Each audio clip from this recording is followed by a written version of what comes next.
You're live. Hi guys, we're live. This is our fourth take to try to go live tonight. So if you ask, do we have problems? The answer is yes. But we're done. We're up. So it's good to see you. And Melanie wanted to start at 6:20 in case we have problems. I said, no, that'll really confuse people. Instead, we're 3 minutes late. So anyway, that's enough of me rambling. It's good that we can on this cold night gather. See, at least with this way, we don't have to worry about you coming out because schools are closed. So let's make the most of our time. And before we do, let's just spend some time in prayer first. Let's pray. Gracious God, we are told that your scripture is a means of grace, a place where we can learn and grow. So God, we just ask it in this time, in this space, that you speak to our hearts. Especially tonight as we read and learn about your son's crucifixion, may we see how far he was willing to go to model that love for us. And may it challenge us to go model that love for others as well. We pray all this through your son, Jesus. Amen. So we're in Matthew 27, 32 through 56. We're in the section, if you're looking at your sheets, Jesus is crucified. I want to read it all, and then we're going to come back and pick up on verse 41. As they were going out, they met a man from Cyrene named Simon, and they forced him to carry the cross. They came to a place called Golgotha, which means the place of the skull. There they offered Jesus wine to drink mixed with gall, but after tasting it, he refused to drink it. When they had crucified him, they divided up his clothes by casting lots. And sitting down, they kept watch over him there. Above his head was placed the written charge against him. This is Jesus, the King of the Jews. 2 robbers were crucified with him, one on his right and one on his left. Those passing by hurled insults at him, saying, and shaking their heads, saying, "You are going to destroy the temple and build it in 3 days. Save yourself. Come down from the cross, if you are the Son of God." In the same way, the chief priest and the teachers of the law and the elders mocked him. He saved others, they said, but he can't save himself. He's the King of Israel. Let him come down now from the cross, and we will believe in him. He trusts in God. Let God rescue him now if he wants him. For he said, "I am the Son of God." In the same way, the robbers who were crucified with him also heaped insults on him. So last week we looked at those that were robbers that were beside him. We had those that were in the crowd coming by, passing insults. And we get to verse now, picking up in verse 41 and 42. And we have the religious leaders making insults at Jesus. In the same way, chief priests and the teachers of the law and the elders mocked him. And they said, he says he can save others, but he can't save himself. He's the King of Israel. And then he goes on and keeps talking about things like that. But let's look at this. It says, Matthew says, in the same way, the chief priest and the teachers of the law, just as those in the crowd mocked him, these teachers of the law and as well as the chief priest mocked Jesus. In other words, this is apparently some or many of the Sanhedrin. You know, I don't believe it was all of them, as we'll see. Many of the Sanhedrin have followed the soldiers to the execution. Maybe they were just eager to see that Jesus was finally going to die. Or maybe they wanted to make sure that it happened, to make sure that, there wasn't some rebellion that came and freed Jesus, or the Romans changed their mind at the last minute. So we don't know. My guess is a little both. Make sure it happened, and they wanted to see it take place. And as they see it taking place, Jesus up on the cross, they mock him. And we hear them saying things, he saved others, but he can't save himself. He saved others. In other words, they're referencing how people had claimed Jesus had healed them. But there's more. In verse 42, they say, he said, but he saved others, but he can't save himself. He's the King of Israel. Let him come down from the cross, and we'll believe in him. Remember this. Jesus had challenged him out several times. Even when you've seen signs, you don't believe. Even when they were right in front of them, they still didn't believe. So even though they claimed this, they never would have believed it. Even if Jesus had come down, they would not have believed it. They would have found some excuse because they were truly blinded in their hearts. So they continued to taunt him. They even called him the King of Israel, the Messiah. Now, of course, they did not believe this. And then it adds on. We have in verse 43, he says, he says he trusts in God. Let God rescue him, because he says, "I am the Son of God." Of course, they didn't believe it. But it also says in the same way the robbers were crucified with him, they also heaped insults on him. Now, if you're familiar with Luke's gospel, we don't see the robbers, plural, putting insults on Jesus. We do see two people, like Matthew said, one on each side, but there's a different play in Luke's gospel, because it says one of the criminals in Luke's gospel, chapter 23, hurled insults at him, saying, "Aren't you the Christ? Save yourself and us." But the other rebuked him, says, "Don't you fear God?" He says, "Since we're under the same punishment, we are punished justly, for we're getting what our deeds deserve, but this man has done no wrong."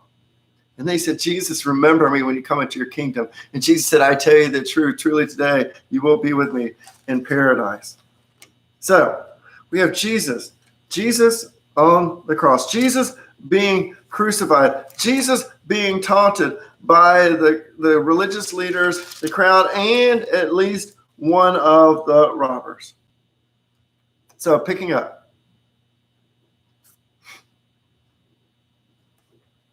From 6 in the hour until the 9th hour came over the land.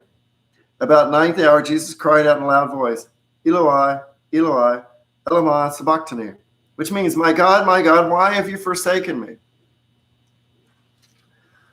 Jesus has been put on the cross around 9 a.m. in the morning. Death by crucifixion, because we looked at this before, death by crucifixion was something that would last. It was a slow, excruciating, painful death. Sometimes it would last 2 to 3 days. But as we're going to see, it doesn't last long for Jesus.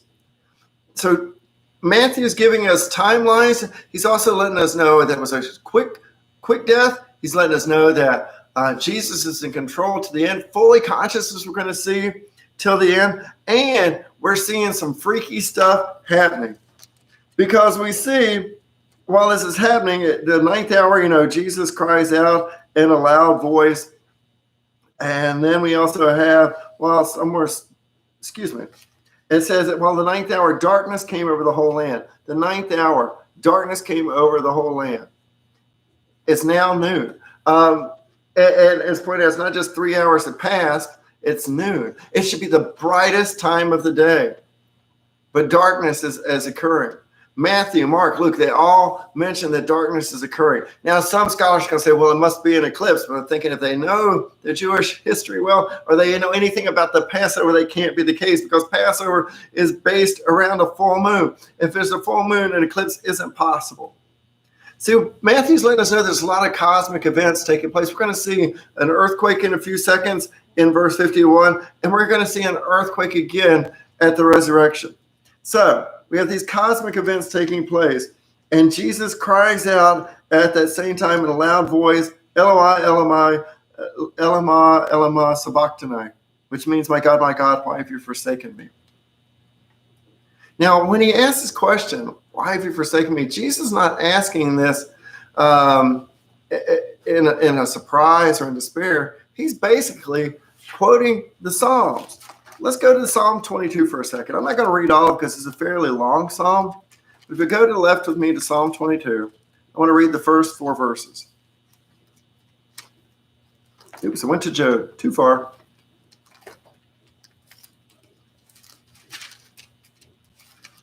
Psalm 22. Line 1, the important one you need to hear. My God, why have you forsaken me?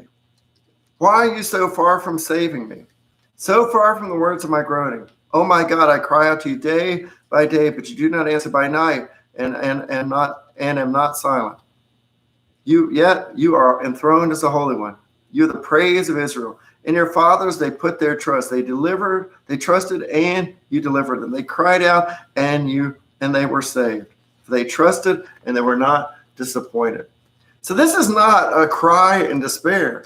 He's quoting the first line. It's a prayer for deliverance. Because if you see me just going through the first 5 verses, you see going from what seems like despair, but actually it's just a time of reflection, moving into the psalm later into a time of realizing that there is a God that will deliver. So it's a prayer for deliverance. It's not a cry of abandonment. In fact, in the context of what's taking place, this whole psalm is a backdrop. If you think about this, Psalm 22 is being fulfilled. It's a prophecy expressing the deep agony of the Messiah's death for the world's sin. And also the fact that Jesus knew he's going to be temporarily separated from God in that moment as he took upon the sins of the world. And if we were reading from Habakkuk 1, verse 13, it says, God cannot look upon sin. So anyway, you have this cry for deliverance.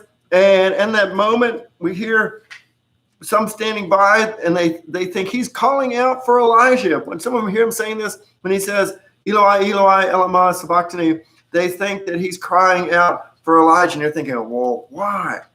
Well, see, the Jews believed Elijah was the rescuer of the pious. No matter what people could say, Jesus was a pious, a righteous man. So the Jews believed that he was crying out for Elijah. The crowd thought that Jesus was calling out for Elijah, not for God, but this psalm that he's quoting, they're crying out for Elijah to deliver them. So what happens then? They start to go get it says one of them runs and gets a sponge. He fills it with wine vinegar, puts it on a stick, offers it to Jesus, and the rest say, no, leave him alone. Let's see if Elijah comes. Now, if we were reading John's gospel, we see that Jesus is thirsty.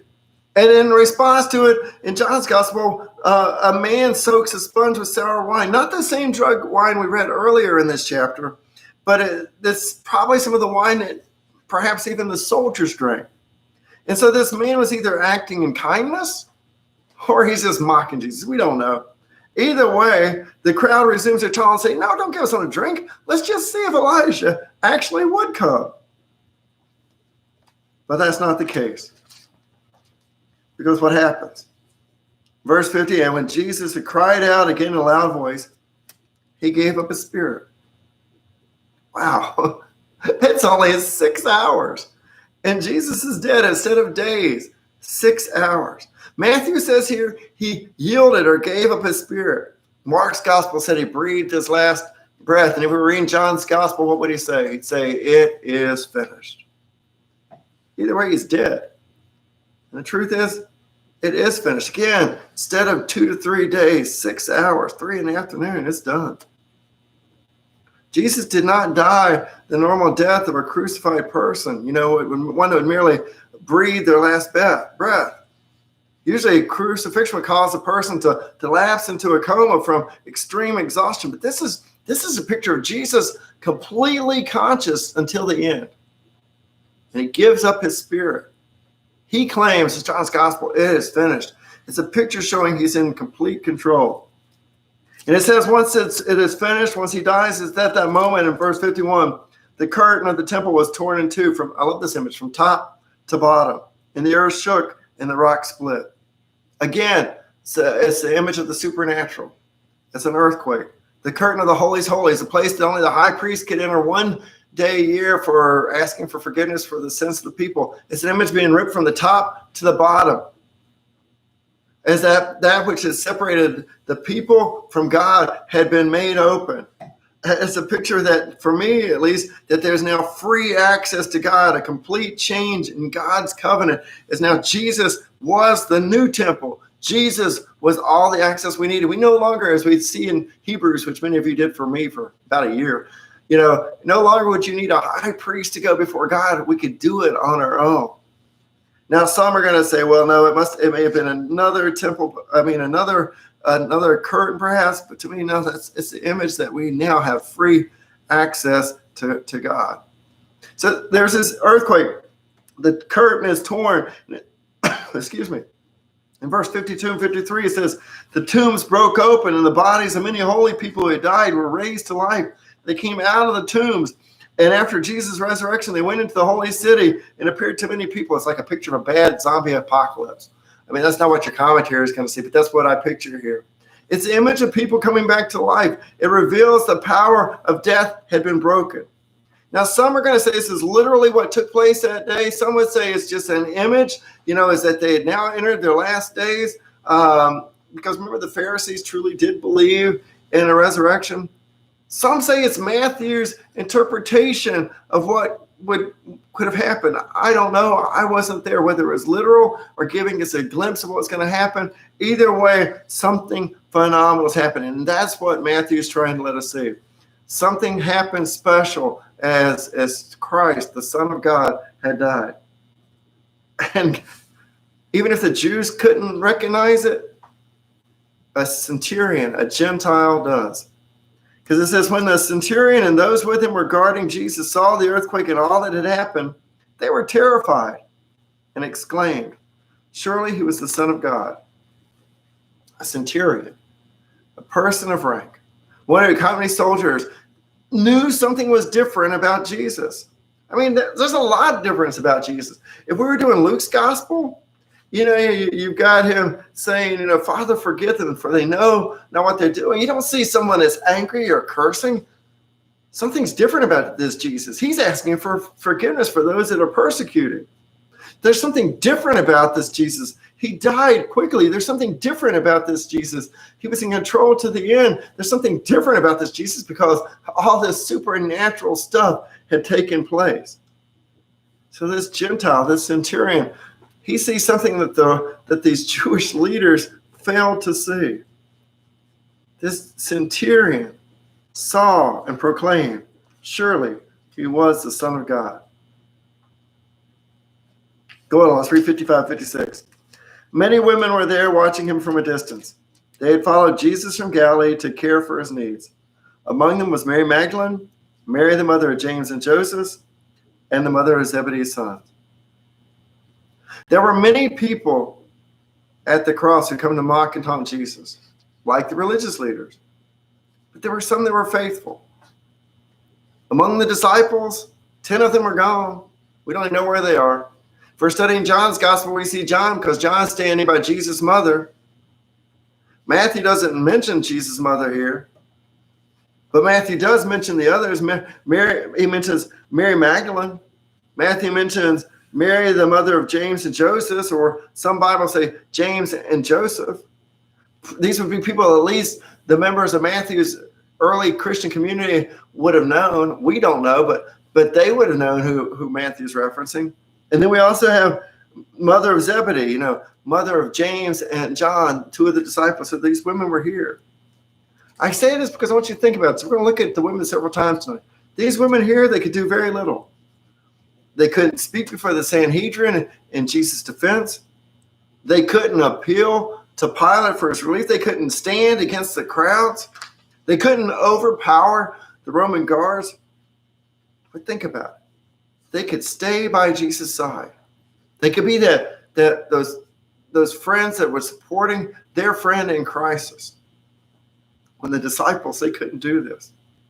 They couldn't follow Jesus' body to the tomb, but these women would.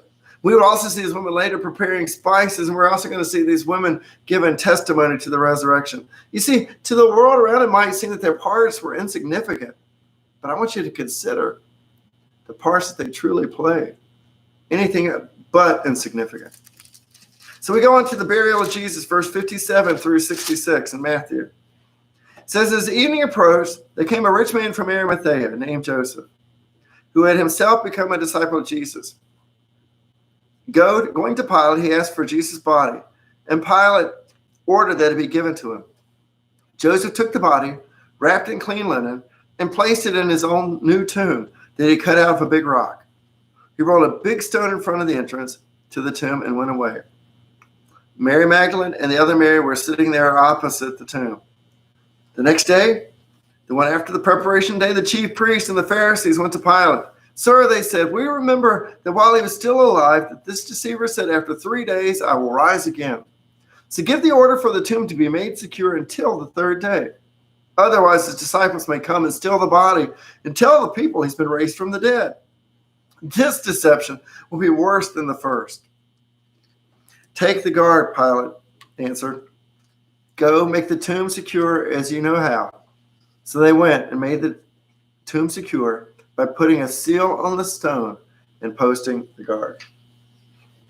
So, verse 57, it says, as evening approached, there came a rich man from Arimathea. Joseph is called rich in Matthew's gospel because Matthew interprets how Mark uses the Latin word honestus as rich.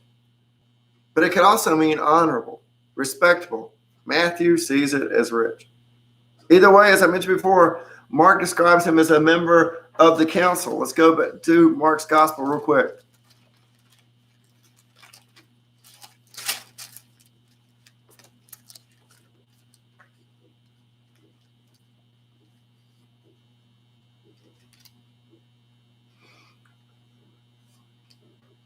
And Jeff's lost his place. And so he's not going to go there. So anyway, let's stick to my brain. It just went out for a blip for a second. So evening approaches. Matthew's letting us know the Sabbath is coming. It is now, remember, our Sabbath began on Friday evening and goes till sundown on Saturday evening. Sabbath is approaching. Jesus had died just a few hours before sundown on Friday. And it was against the law for Jewish people to do physical work. It was also against the law to leave a body exposed overnight. I've looked at Deuteronomy 21 several times. That part I do remember with you. Because you know how it was a curse to die, we've seen on a tree. But if we read chapter 21, it's also a curse to leave that body on the tree. So you were supposed to go bury the body. Be sure not to leave the body on the tree, but bury it quickly. So there had to be work to be done quickly before the Sabbath began. So as evening approaches, there came a rich man from Arimathea, and he goes, who had been a disciple of Jesus himself. He goes to Pilate and he asks for the body. So evening is approaching. Joseph of Arimathea, about 23 miles northwest of Jerusalem, a member of the Sanhedrin. He approaches Pilate for the body. Matthew says he became a disciple of Jesus. Again, it's a reminder that not all Jews hated Jesus. And again, it's also a question, which I told you before, I don't believe all the Sanhedrin was there when Jesus was put on trial. Where was Joseph of Arimathea? We don't hear him. Now, one thing we do need to know, maybe he's a little bit more bold now, because in John chapter 19, we do see that he was not a bold disciple at first. Because go to John 19, and it is verse 38.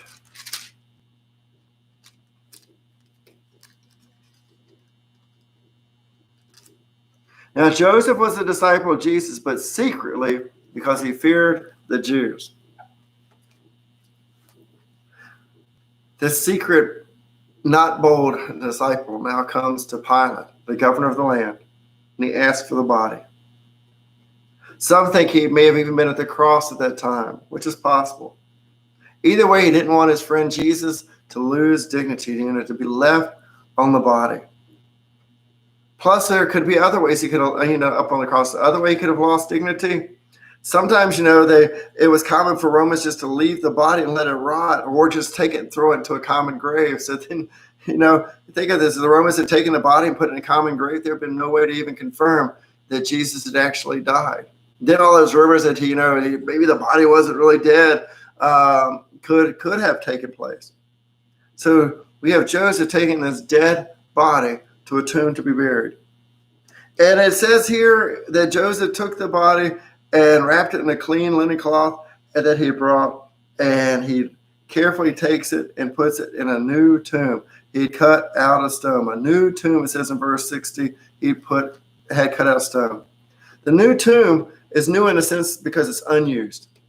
Because some tombs are large enough to hold several bodies. In this case, the one that is Joseph's tomb that we're referencing, it's a man-made tomb that's been cut into a cave, probably a limestone cave, a cave that's been cut into the limestone hills near Jerusalem.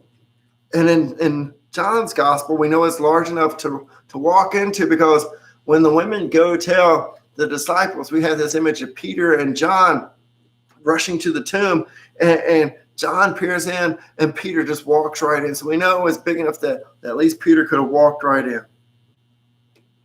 But also we need to know this. By placing Jesus in the tomb of Joseph, who Matthew says was rich, Matthew, again, is all about fulfilling prophecy. So Jesus was, again, fulfilling prophecy as far as he was concerned. Go to Isaiah 53, verse 9.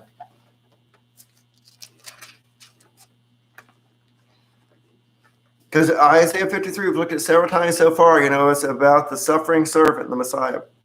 So in verse 9, it says, he was assigned a grave with the wicked. In other words, he died for the sins, and with the rich in his death, he was placed in a rich man's tomb, Joseph of Arimathea's tomb, in essence. Though he had done no violence, there was no deceit in his mouth.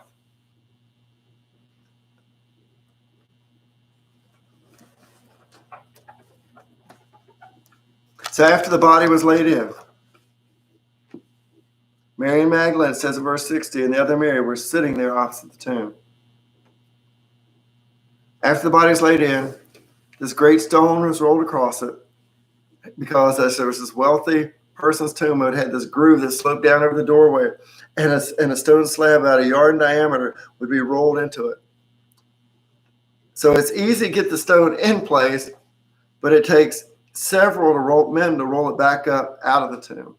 That's why when we look at Mark's gospel, in verse 3, the women as they're going to the tomb, they realize, who's going to roll this stone away that we just read of being put into place? So, going on. The next day, the one after the preparation day, the chief priest and the Pharisees went to Pilate. So when's preparation day? We said Sabbath begins Friday at sunset, lasts till Saturday at sunset. So anytime Friday before sunset, that's the preparation day. So this is the one after the preparation day. So apparently it's now Saturday. But what is it also? It is the Sabbath. It is the Sabbath. What's supposed to happen on the Sabbath? You're not supposed to go work. No work's to be done. But here you have these religious leaders, chief priests and the Pharisees, breaking their own law, doing work, traveling more than they needed to. They go out to Pilate, and they're violating their own law, but they want to make sure. Why? They want to make sure that this Jesus guy doesn't have rumors that he was raised from the dead. They want to make sure that Pilate has secured the tomb. So they go to make sure that Pilate has secured the tomb, and excuse me, my iPad just rolled on me. And so that because of this, they're willing to break their own laws. And they do it because they remember perhaps that Jesus had told his disciples that at least 3 times that he would rise from the dead. But you're thinking, now how would these religious leaders know what Jesus told his disciples? You don't have them hanging around anywhere. And so how some commentaries will reconcile this, they'll say, well, perhaps Judas told them. When Judas betrayed Jesus, maybe in that conversation, Judas told him that, yes, even claims that even if you kill him, he's going to come back. We don't know. But that's the only we can reconcile this, that it says, well, he was still alive. He said, after 3 days, I will rise again. So here's the irony. Even the disciples had seemed to have forgotten this. They're in hiding, but these religious leaders, apparently they hadn't forgotten it. And they seem to remember Jesus' promise of resurrection, and they're afraid of fraud. I mean, after all, the body had been buried by 2 of Jesus' followers. We only see Nicodemus here, but we know that or Arimathea here, but we know that in other Gospels it's Joseph of Arimathea as well as Nicodemus. So he'd been buried by 2 of his followers. So they need to make sure that no one comes stealing this body and claiming that the body has been risen. So they want to make sure the body stays in the tomb. You see, because if it was claimed that he had risen from the dead, then they were sure that people would have seen that Jesus really was the Messiah. And if that's the case, they'd have to answer, these religious leaders would have to answer for his death. Again, but it's also that they're afraid, that he was claiming to be the Messiah, that would have been, a deception. Now they're thinking if he rises from the dead, that deception, they say, would it be even worse than his first deception? Because it says, if people come and steal the body and tell people that he has been raised from the dead, that last deception will be worse than the first one. We're going to have more problems on our hand than we did before. So the Pharisees are so afraid of Jesus' prediction about the resurrection, they want to make sure that the tomb was sealed and guarded. Sealed and guarded. And it was sealed, it was made secure by stringing a cord across the stone, across the entrance. And the cord was sealed at each end with clay. And so it's sealed. The only way the seal had been broken is if the cord had been broken. So Pilate also gives permission that a guard would be posted as for further precaution. A guard would be posted at the tomb. Now, some will say this was a Roman soldiers, or some would say it's temple police. We don't know for certain. But we know there are precautions that are put in place. And the precautions that are put in place so that no one would steal the body. In fact, think about the irony of this. The only way the tomb is going to be empty now as if Jesus chooses and Jesus really does or can raise himself from the dead, which, as we see, is really what happened. You see, because the Pharisees, they failed to understand that no rock, no seal, no guard, nothing could keep or prevent Jesus, the Son of God, from rising. So, Easter time. Matthew 28. Matthew's account of the resurrection. I want to read the first 10 verses. After the Sabbath at dawn on the first day of the week, Mary Magdalene and the other Mary went to look at the tomb. There was a violent earthquake, for an angel of the Lord came down from heaven and, going to the tomb, rolled back the stone and sat on it. His appearance was like lightning, and his clothes were white as snow. And the guards were so afraid of him that they shook and became like dead men. The angel said to the women, "Do not be afraid, for I know that you are looking for Jesus who was crucified. He's not here. He's risen, just as he said. Come and see the place where he lay. Then go quickly and tell his disciples, he is risen from the dead and is going ahead of you into Galilee. There you will see him. Now I have told you." So the women hurried away from the tomb, afraid yet filled with joy, and ran to tell the disciples. Suddenly Jesus met them. "Greetings," he said. They came to him, clasped his feet, and worshipped him. Then Jesus said to them, "Do not be afraid. Go and tell my brothers to go to Galilee. There they will see me." Matthew's account of the resurrection story. The resurrection.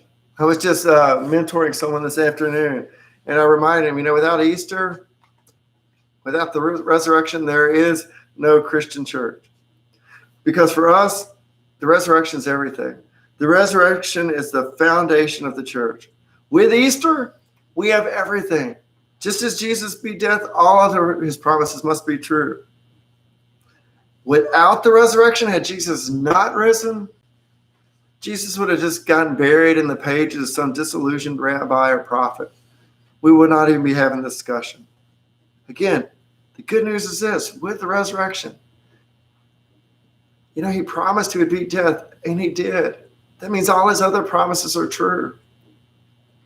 Promises such as peace and joy, salvation, forgiveness, hope, life eternal. They're ours too, as Jesus is the promise keeper. So, verse 1, after the Sabbath, after sundown on Saturday, at dawn on the first day of the week, on Sunday, early before dawn, Mark says, Mary Magdalene and the other Mary went to the tomb. So the women just before dawn on Sunday, both Mary Magdalene and Mary, who had seen, as we just saw, where Jesus had been placed, they follow, because they had followed Joseph, they go to the tomb. Now, Mark's gospel has got Salome there as well. It doesn't matter if there's two women or three women. The women go to the tomb. And as they go to anoint the body, as we see in Mark's gospel. They're not just doing a visit. They're going to anoint the body because in Mark's body, they weren't able to do that because the Sabbath got in the way.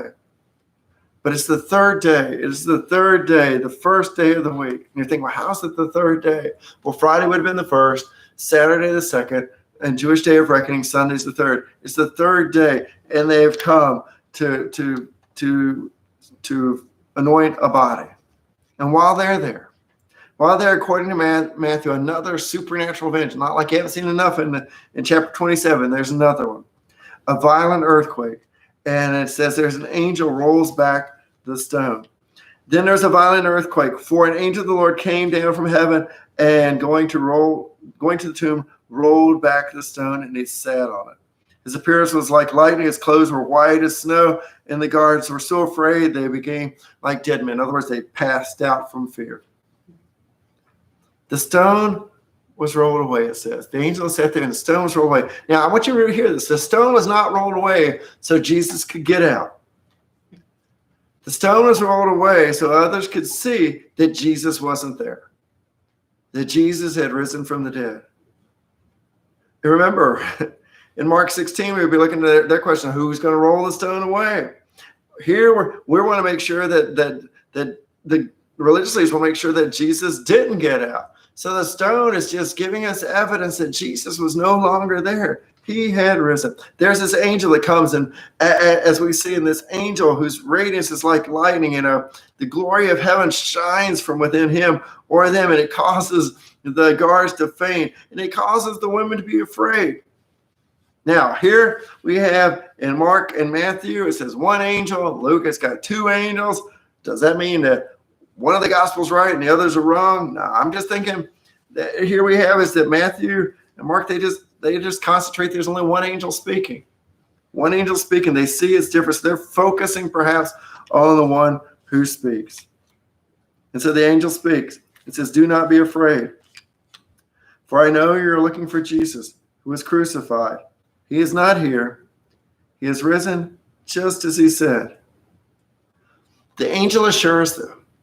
Think about this. What did they come to do? They came to anoint a body. They came looking for a dead person. And the angel says, he's not here. The only people you're going to find in tombs are dead people. And Jesus wasn't dead. Jesus was alive. Again, it says he has risen from the dead. He has risen. 3 words that changed the world. The angel said he has risen just as he said he would. Just as he said he would. Come see the place where he lay. Come see for yourself that he's not there. If I'm reading John's gospel, John paints this picture, the clothes and the shape of a body there. Think about it. If someone had stolen Jesus' body, they're not going to just unwrap and then put the clothes back neatly in a place. Jesus had risen just as he said. But here's where a difference is. Remember I told you Matthew was basing his gospel on Mark's and the Q source. Here we're going to see a break, and I'm going to read them both so you can hear the difference. In Matthew it says, he is risen from the dead and is going ahead of you into Galilee. There you will see him. Now I have told you. So he tells them to go ahead to Galilee. And so the women hurried away from the tomb, afraid yet filled with joy, and they ran to tell the disciples. Now, in Mark's gospel, what happens? In Mark's gospel,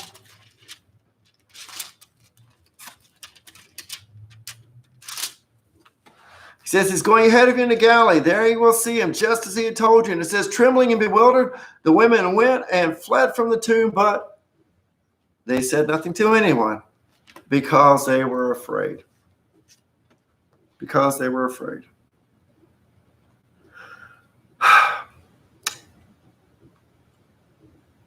So, the difference. In Matthew's gospel, they share. In Mark's gospel, they don't. Now we know that they really do share. We wouldn't be having this story over time. Mark does so, I truly believe, to invite us into the story. But the women, they came to anoint a body, but now they've been given another task. And this is why I want us to stick to Matthew's task. Matthew has him going to tell the disciples he has risen. He has risen. Remember, where are the disciples? They're in hiding. So with this, you got the image of these women being the first evangelists. The first evangelists. Those that question the importance of women in ministry, who did Jesus use? Women. Women were the first to tell the story. So the women, they hurry off. They're afraid. They're filled with joy. It's awe-inspiring. It's almost unbelievable. But in Matthew, unlike Mark, they obey the angel's command and they go to tell the 11. But on the way in verse 9, something happens. Suddenly Jesus met them. Greetings, he said. They came to him, clasped his feet, and they worshiped him. While on the way, while they're on their mission to tell the disciples, they meet Jesus. Jesus actually appears in the path. Again, he's alive, he's risen. They took hold of their feet, of Jesus' feet, which might seem strange. Why would you reach and grab Jesus' feet? But in the Near Eastern culture, it was a way of showing respect for a king.